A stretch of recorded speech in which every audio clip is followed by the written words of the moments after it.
Many people find themselves wondering in college, how do I get the experience that entry-level jobs are looking for? How do I connect with the right people to get the job that I really want?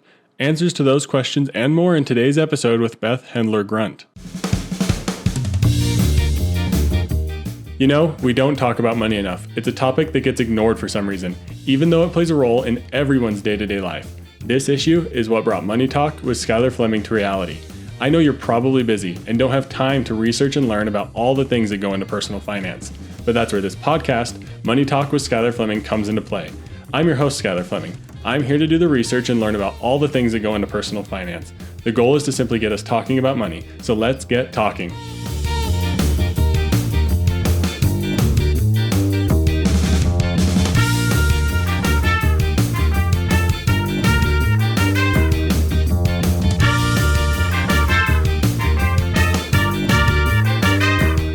Welcome to today's episode of Money Talk with Skylar Fleming. In today's episode, we're talking all about college. How do you get started with college? How do you build your resume? What is the balance between online tools and a physical resume? Lots of great tips in today's episode, and we make sure to talk about money. We're going to talk about how you can get started with your financial life, some things to consider while you're in college when your financial life may not be the usual norm that you're going to have to get used to post-graduation. There's a lot of great things in today's episode, so let's talk about the money talking points at the end, but right now, the money talking points for today's episode are: who can you connect with today to start networking? What are some social activities that you can join to start meeting and connecting with people and make friends and connections at? And 3, do you know what life costs after college? With the money talking points in mind, let's get right into today's episode. Hello and welcome to today's interview. Today with me, I have Beth Hendler-Grunt joining me, and today we're talking about college. We're talking about getting a job after college. Beth, would you go ahead and introduce yourself to everybody? Sure. My name is Beth Hendler-Grunt. I am the founder of Next Great Step. I'm also the author of the book, The Next Great Step. It's an Amazon #1 bestseller.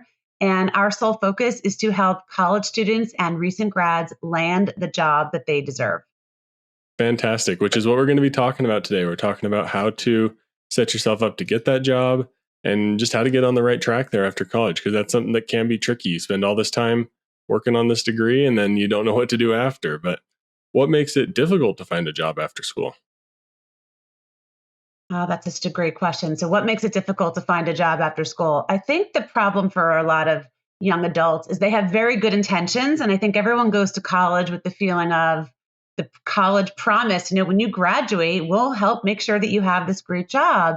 And what I think a lot of young adults don't understand is that you can't just wait until your senior year for that to appear, that you actually need to start working on it every year, starting as a freshman. And very often, young adults are just trying to adjust to college life. So they feel they either don't have time or it's a little overwhelming. They know they might need to do things, but they could be intimidated. So I think there's a lot of hope put on either the university promises or that they think it'll just work out, that maybe mom or dad knows somebody. But there really is an effort that needs to be put in every single year of school in order to be successful to land that job. Yeah, I think it's a little bit like when you're in high school, kind of what you just said applies to getting into college. And then you got to keep it going when you're in college. You can't just wait till the very last minute when it comes to these things to start trying to figure it out. Awesome. Yeah, absolutely. Yeah, it makes a ton of sense, but it's really hard in practice, I guess, to actually put it into play. But make sure you're getting started early and don't wait till the last minute, which I think leads us greatly into our next question, because when we talk about investing, this is a money podcast, so we talk about investing here. And when we talk about it, we talk about that long time horizon, making sure you're invested for the future for a long time. So in that same vein of getting started earlier than your senior year, what are some ways that young adults or people who are just starting their college experience can begin planting those seeds or maybe those little investments to help with their job search after they graduate? Sure. There's so many opportunities. I think one of the most important things is just to be informed. I think some families or some kids come from families where money is talked about or how you invested, and others it's considered a very private, not discussed thing. But I think both, young men and especially young women really need to understand, how do you create a budget? How do you save? What do things actually cost? I think there's a feeling when you're in college, like, oh, well, I have room and board and I have my food cared for and the academics, but the understanding of like, let's just take a look at what it actually would cost to rent an apartment in New York City and what it would cost to buy food every week. And so I think just being knowledgeable, whether it's through a class or a family member, like just understanding that. And I also think there's an opportunity if you can start to do some investing or just put something into a savings account or a money market or someone with an advisor to guide you. Even, if you get birthday money, start putting that away so you can understand how to invest that. And the other thing I think is really important is when a recent grad or young adult gets a job, if the company matches for the 401k to max it out as much as you possibly can, be up to 16% of your salary. And initially you'll think, well, that's a lot of money and I could be bringing it home, but it compounds so greatly. If you start young, it's incredible what's available to you when you want to retire. So looking at the long game. Awesome. Yeah, that's fantastic. I like that. It's always great to get started early. It's always great to make sure you're aware. And that's where these money talks come into play, is making sure you're talking about it with other people. There's probably someone who knows more than you do if you're just getting started. So ask around, figure out what people already know. How do they, or I guess let's talk about college networking. Is it worth it? Is that something that they should be doing right out the gate, or can they wait till their senior year on that? My answer is you need to start networking from the very beginning, but it doesn't always have to be called networking, right? You come in as a freshman and you're just like eyes wide open of who am I going to be friends with? Who can I meet? But the process of just putting yourself in places where you have the opportunity to meet a lot of people early on. So I'm going to join that rec basketball club. I'm going to join a club related to my psych major. I'm going to meet my professor and have them get to know me and me go ask questions. So now I have someone in academics that knows me. I think there's a lot of fear on behalf of a lot of young adults. I mean, and candidly, even this like class of 2023, when you've just experienced COVID for the last 3-4 years and don't have that practice introducing yourself or making friends, I mean, all of those things, I think it doesn't have to be called networking. It's just being open to meeting people.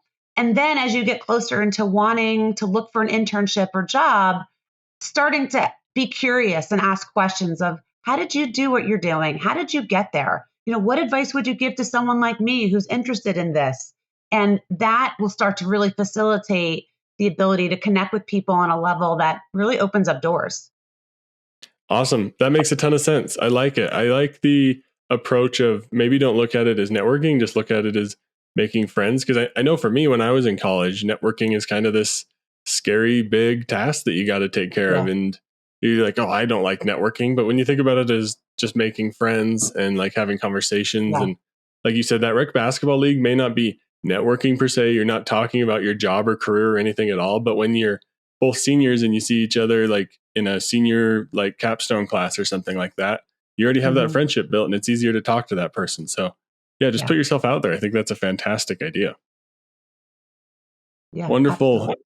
Building the portfolio or resume, that's something that you're gonna submit a resume to a bunch of employers, and a portfolio is probably good. What are some tools that might be useful when building that? So I just want to clarify, your definition of portfolio is not a financial one. It's more of like a portfolio of activities. Yeah. Mm-hmm. Yeah. And I think going back to that same thing about networking, it's how can you just start getting involved? It's as simple as that of what do I like? What do I learn more about? Because the more you get involved, whether it's with a charity or a social organization or a sports league, there's opportunities always within that too. Is someone needs to be in a leadership position. Maybe there's an opportunity for you to do that. And that's how you start to build your resume and portfolio in addition to your academics. You can also think about what are the team projects that I had to work on and what role did I play? Was I a leader? Was I the one who did all the analysis? Was I the person who coordinated different things? Because those are skills in itself that you're acquiring. And the more that you can have opportunities to build your skill set or learn new skills, that's also what starts to help round out your resume when you start to create it as you're getting closer to graduating. I think that commonly people see entry-level jobs that have like, you need 2 years of experience. And the common thing is, oh, how do you get 2 years of experience if it's an entry-level job, if it's my first job? Do you think that those opportunities that you just spoke about, do you think those count? Do employers look at those and say, oh yeah, all that stuff you did in college, that's worth something? 100%. So this is such a good question. So many students and grads come to me and say, every job says 2 to 3 years experience. How is that possible? I'm only a college student. But I totally agree that if you can show that you were, participated in a charity at school, or you did an internship, or you were on the board of a club, all of that adds up to experience. It doesn't, employers will always ask for the most, but it's not always the most realistic ask. So when you show that here's all the things that I've done and I'm putting it together, that's what people want to see. It's what practical experience have you had? What skills have you acquired? And how can you apply it to the job that you're actually submitting to? And very often, young adults and students do have the experience. You have it. You just need to put it together and be confident in doing that. Yeah. Do you think that only putting I don't know, my thought is now, is a paper resume like gone? Should you just have everything on LinkedIn? What are your thoughts around like how we submit our information? Great question. So the actual physical paper, like handing, I don't think it's gone. I actually think you need to have both. You need to have a really strong resume that you can hand to someone when you meet someone, and you need to have it in PDF form so you can email it without it being edited or, the formatting being adjusted. And you need to have the identical information in your LinkedIn profile, not an attachment, actually filled out under the experience. And then LinkedIn offers you the benefit of adding more, where you can have a creative headline. You can have a really a nice about section that explains more about why you're interested in this field or what you might have done. It allows you to give a little bit more of your personality. So all of the above, you need it in paper, you need it electronic, and you need it in LinkedIn. The important piece is that it should be very consistent. You don't want someone to look at your LinkedIn profile and then look at your resume and then it doesn't really match up. Make it easy for whoever looks at it. Yep. Awesome. Do you have a thought on how long your resume should be? I've hired for positions before, and I've seen people that come in with like 6 pages front and back of a resume, and I don't read it all. Is there a good recommendation there for people? Absolutely. So my philosophy is always people do not read and people do not listen. And if you are a young adult with a resume, I don't care how many experiences you've had, because you haven't had many years of work, it absolutely should be 1 page. Unless you've done something so phenomenal. But honestly, if you can't be concise and get that point across in a few bullets, then to me, you're going to lose people. Exactly, because people will stop reading. They're going to stop paying attention. So as a young adult, typically, I think the guideline is for every 10 years of experience, it should be 1 page. You don't even have close to 10 years of experience yet. So there's no reason it should be going on for pages and pages. You need to be more concise, because you're going to lose your reader if you keep it longer. Yeah. And I think that's where tools like LinkedIn come into play, is when your resume can get long because maybe you've had all those odd random jobs in high school or early college, but those aren't applicable to the job you're trying to get post-college, to the professional career you're trying to start. So leave those on LinkedIn and just then push them off your resume, because you're not, someone who's reading your resume isn't reading more than the first page anyways. So make sure all your good stuff's on there. And I'd say keep off the extra fluff. Yeah, 100%. So if the time this episode comes out, there's a few months until people are graduating in the winter, and then a few months until some people are going to be graduating in the spring. What are some steps that those people can take today to help them get on track to find a job after they graduate? Yeah. So if you are someone who's going to be graduating in December or even next May, my philosophy is like earlier is better than later. But of course, you have to balance that with your school schedule, and because school's first, you got to graduate. But there are small steps that you can do right now to start helping you on the path. So the first thing I would suggest is, before you send out a resume, before you start going to any of those job boards, you need to take a little bit of time and understand, what is it that I'm really good at? Forget the major that you studied. Just understand, what are your core skills? Things like, are you a problem solver? Do you know how to research? Are you a great writer? And then think about, well, what are the kinds of roles and companies that I want to bring those skills to? So creating a list. I want you to create a list of 10 companies that you're interested in, 10 people that might have that job. By the way, LinkedIn's a great way to find those people. Look for someone who graduated in the last 5 years and is also a fellow alumni from your same school. And those people tend to be the most receptive to speak with. And then you want to try to start scheduling some maybe more formal networking conversations to ask these people, tell me about your role. How did you get there? What advice would you give for me if I was to move into that role? And I think just starting to get clarity about yourself and actually talking to people who are in the job saves you a lot of time as opposed to blindly sending your resume to hundreds of jobs that you don't have any connection with. There's this hidden job market where someone that you're talking to very well may know about an opening that was never posted. Mm-hmm. And those are the kinds of opportunities you want to start finding out about to get hired. Yeah, the hidden job market is something that's really crazy because, like I just mentioned, I've hired for positions in my past, and there was one where, because I knew someone, I just reached out to them, they got the job, and we interviewed like one other person, but that was it. Like most people probably didn't even find the position in time because there was that previous connection. So make sure those are there. I think that is way more valuable than people think and expect. There was one, I don't know the exact stat, but the majority of jobs never make it to some job board. So if you're relying solely on job boards to find a job, that might be where you fall short or where you might not find that job for you. Because I think what's really cool, and I don't know, let me know how you feel about networking, but I think when you connect with people and there is that connection, then they have you in mind when they think of the job. They're not just throwing you to random jobs. They're throwing you to something that they think you're suited for. So it kind of helps you get a leg up when it comes to submitting your resume because someone's already maybe connected you with the potential for that position. Do you think that's how networking can work? 100%. I couldn't agree with you more. The statistic that you were asking, so 80% of jobs are found by referral. They are not found by applying online or just hoping someone will find you on LinkedIn. It's through targeted networking. And like you and myself, I, as a hiring manager, it's kind of a drag, right? Hiring managers don't really want to go through sorting through hundreds of resumes. The first thing they'd like to do is say, who have I spoken with recently that could be a fit for this job? So I don't even have to post it, or I don't even have to go through the process of looking at all these resumes. Who do I know? Who do I trust? Who am I going to call in terms of my own network? And I do the same thing. If I've had people that have reached out to me or we've had informal interviews, I have an opening and say, you know what? I think you'd be the right fit for that.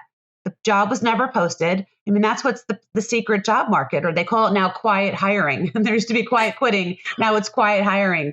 And 100%, that's how people get the edge in terms of getting that first job. Yeah, it is all about networking. As much as I don't like networking as much, it's just not my jam, but you got to do it. It really does help you out in your career. It helps you stay ahead because you're finding those jobs that others aren't even finding. So you're getting in the place where you want to be, where others just can't get to. Well, Beth, this has been a fantastic conversation. Was there anything you'd like to add first? And if not, how can people contact you, get in touch to work with you, and learn more about you? Sure. I would just share that I know the job search for young adults, especially, I mean, like for everybody, but especially for young adults, it's overwhelming, it's intimidating, it's uncomfortable, and it can be very discouraging. And I totally understand that, especially the job market now. And I would just reinforce that it's one email, one call, or one reach out will not get you hired. You have to be persistent and keep calling and keep reaching out and just keep at it in order to be the one that is known and ultimately gets hired. And I just encourage you, I know it can be very discouraging, or there's a lot of mental health issues. People don't feel that they're qualified. There's a lot of imposter syndrome, like I'm not good enough. You are good enough. Just keep at it. And that will help you be successful. Fantastic. And separately, So, and then for me, if anyone wants to get in touch and learning more about how we help college students and recent grads land the internship or first job, you can go to our website, nextgreatstep.com. In the upper right-hand corner, there's a button that says Let's Talk, and we offer a 20-minute complimentary consultation to students, grads, their parents, to help them learn more about what we have to offer. Thank you so much for Beth for coming on today's episode, and thank you all for listening to that wonderful interview with her. How is what we learned and talked about today going to impact you? Well, first, I hope it motivated you to go out and start networking. To be honest, myself, I don't really like networking. It's not something that I really enjoy, but it can be pretty fun. In some of my experiences, there was a networking group that I was a part of for my current job where they took us to a Chicago Cubs game. While that may not be the norm, and it was super fun as a Cubs fan, there are fun activities and fun groups that you can join that you're going to get to do fun things with other people. And then you're going to begin to build those friendships naturally, and it's going to be a whole lot easier to connect, ask questions, build your career with those people, and it'll be a whole lot more fun, trust me. You'll get used to networking, and it's really not that bad.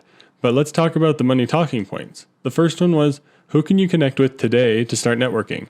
The first one's going to be your teachers. They're going to be a great source of reference for you when you're applying for jobs. Most of your teachers, especially if you've worked with them maybe in multiple classes, or you had some group or club that you were a part of that they were facilitating and that they were the teacher over, those teachers are going to be happy to be your reference because they've worked with you. They know your experience.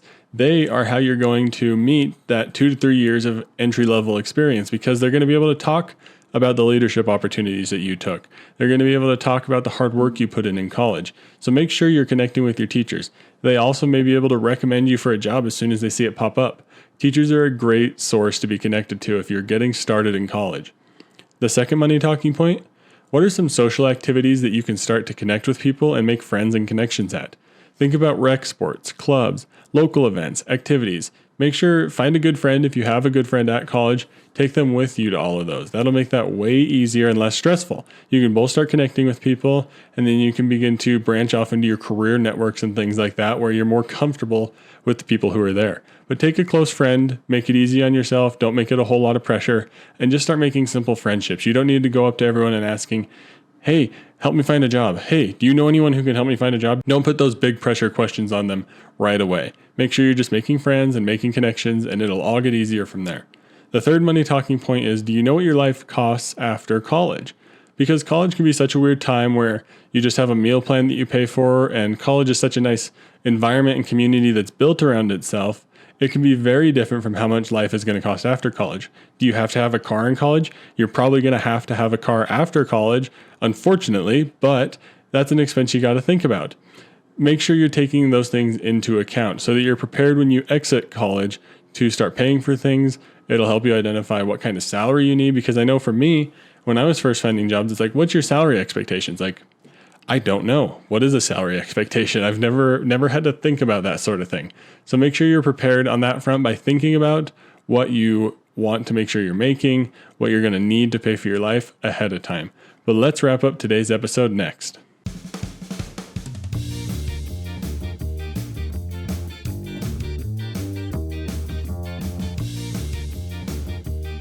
Make sure that you're thinking about your job search before you end your senior year.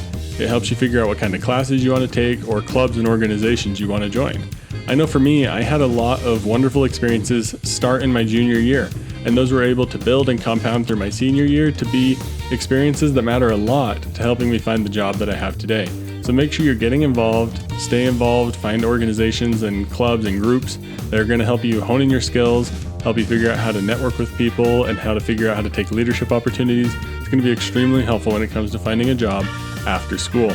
If you'd like to get in contact with Beth, her contact information and her website are going to be in the show notes. But like I mentioned, consider emailing me, and then I can make that connection for you, which is a true form of networking. I can't tell you how many people at my job have told me, hey, I met this person at a conference. They did this, this, and this. I think you would be worth having a conversation with them. I'd say, yeah, let's connect. And they send an email between the three of us to say, hey, here's so-and-so. This is what they do. Would you like to speak with them? They'd like to talk with you and have a few questions.